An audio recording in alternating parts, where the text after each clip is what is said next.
Tamil cinema தயாரிப்பாளர் சங்கம் குறித்து கருத்து தெரிவித்த தன்னை சக தயாரிப்பாளர் ஆபாசமாக பேசி கொலை மிரட்டல் விடுப்பதாக பெண் தயாரிப்பாளர் ஒருவர் போலீசில் புகார் அளித்துள்ளார்.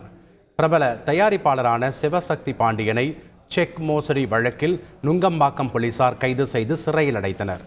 இந்த விவகாரத்தில் பெண் தயாரிப்பாளரான ராஜேஸ்வரி என்பவர் தயாரிப்பாளர்கள் சங்கம் குறித்து அச்சங்க உறுப்பினர்கள் இருக்கக்கூடிய வாட்ஸ்அப் குரூப்பில் கருத்து தெரிவித்து ஆடியோ ஒன்றை வெளியாகி சினிமா வட்டாரத்தில் பரபரப்பை ஏற்படுத்தியது.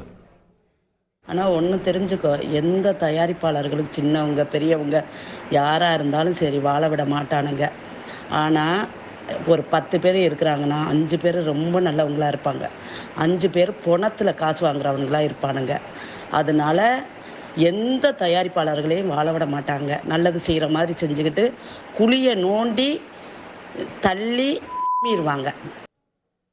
இந்நிலையில் தயாரிப்பாளர் சங்கத்திற்கு எதிராக பேசியதாக கூறி தயாரிப்பாளர் ஈஸ்வரன் என்பவர் தன்னை ஆபாசமாக பேசி கொலை மிரட்டல் விடுத்ததாக சென்னை காவல் ஆணையர் அலுவலகத்தில் புகாரளித்த ராஜேஸ்வரி இது தொடர்பாக ஆடியோ ஒன்றை வெளியிட்டது பரபரப்பை மேலும் கூட்டியது. நம்பர் கொடுத்தீங்க, நைட்ல வாங்கன்னா எனக்கு நைட்ல போன் அடின்னு சொன்னீங்க, நான் கூப்பிடுறேன், அவ்வளவுதான். ஓ, நீ நான் வந்து உன்னை நைட்ல வர சொல்லி போன் பண்ணனா? சரி, அப்ப உன்னை கூப்பிட்டுருக்கேன்ல, போன் அடிச்சு நான் உன்னை கூப்பிட்டுருக்கேன். சரி, நீ வா. எங்க வர்ற வா வா சொல்லும்போது நான் என்ன பேசுறது?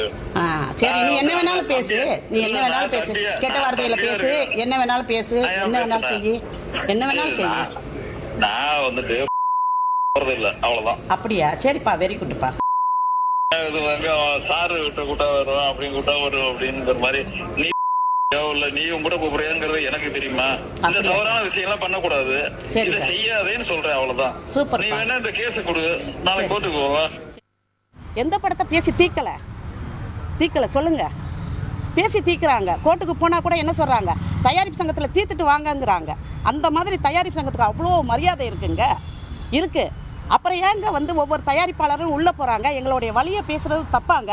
அதை ஒரு தயாரிப்பாளரே மிரட்டுறான்னா என்ன ரீசன் நீங்கள் சொல்லுங்கள். 15 வருஷமாக ரொம்ப ஸ்பீடாக ஒர்க் பண்ணிக்கிட்டு இருப்பேன்.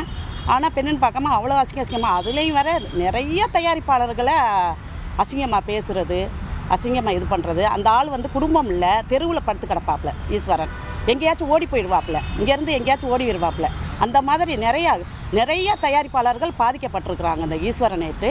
இப்போ என்னையவே அந்த அளவுக்கு அசிங்கமாக இப்போ அவரை பிடிக்க முடியாது. அதனால தான் நாங்கள் ஐயாவை பார்த்து ஐயா உடனடியாக நடவடிக்கை எடுக்கிறேன்னு சொல்லியிருக்கிறாங்க.